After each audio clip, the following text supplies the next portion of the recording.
నీ లైఫ్లో ఏదైనా మార్పులు కావాలనుకుంటున్నావా, బట్ స్టిల్ సేమ్ రొటీన్ పాటిస్తూ సేమ్ ఎక్స్క్యూజెస్ ఇచ్చుకుంటున్నావా? నువ్వు అనుకునే ఉంటావు కదా, నేను అలా అవ్వాలి, నేను ఇలా అవ్వాలి, పేరెంట్స్ని బాగా చూసుకోవాలి అని. బట్ దానికోసం నీ వర్క్ మాత్రం ఎందుకు స్టార్ట్ చేయడానికి ఎందుకు ఇష్టపడవు? అరే ఇప్పుడు ఎందుకులే, తర్వాత చేసేద్దామని లైట్ తీసేసుకుంటారు. ఇలా అనుకుంటే నీ వల్ల ఎటువంటి ఉపయోగం లేదు. ఒక 30 days గివ్ యువర్ 100% ఎఫర్ట్. దీనివల్ల మాకేమైనా యూజ్ ఉంటుందా అని నువ్వు అడగచ్చు. ఎందుకంటే దీనివల్ల మీ బాడీ డిసిప్లిన్లో ఉంటుంది, మీ మైండ్ క్లారిటీతో ఉంటుంది, మీ సోల్ కాన్ఫిడెన్స్తో ఉంటుంది, వర్క్లో ఫోకస్గా ఉంటారు, క్విక్ డెసిషన్స్ తీసుకుంటారు. నీ లైఫ్ని రీసెట్ చేయడానికి ఇట్స్ నౌ ఆర్ నెవర్. దీనికోసం ఒక 30 days నేను చెప్పినట్టు చేయి.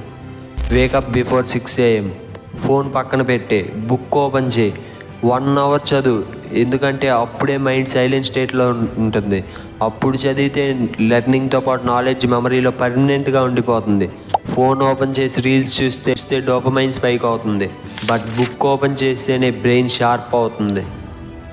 1 hour వర్కౌట్ చేయి, ఆర్ వాక్ చేయి, లేదా రన్నింగ్ చేయి వితౌట్ ఎక్స్క్యూజెస్. స్వెట్తో నీ మనసును క్లీన్ చేయండి. ఇలా చేయడం వల్ల నీ బాడీ యాక్టివ్లో ఉంటుంది, నీ బ్రెయిన్ షార్ప్గా పనిచేస్తుంది. అండ్ ఒక స్కిల్ నేర్చుకో, అండ్ ఒక ఐడియా ఆలోచించు. నాట్ ఫర్ స్టార్టప్, నిన్ను నువ్వు సెల్ఫ్ అప్గ్రేడ్ చేసుకోవడానికి. ఎందుకంటే నీ మైండ్ నువ్వు క్రియేటివ్గా ఉంచుకోవాలి. 30 daysలో రిజల్ట్స్ కనిపించకపోయినా మీ ఇన్నర్ పవర్ మాత్రం యాక్టివేట్ అవుతుంది. దానివల్ల నేను ఇందాక చెప్పిన బెనిఫిట్స్ అన్నీ మీలో ఖచ్చితంగా వస్తాయి.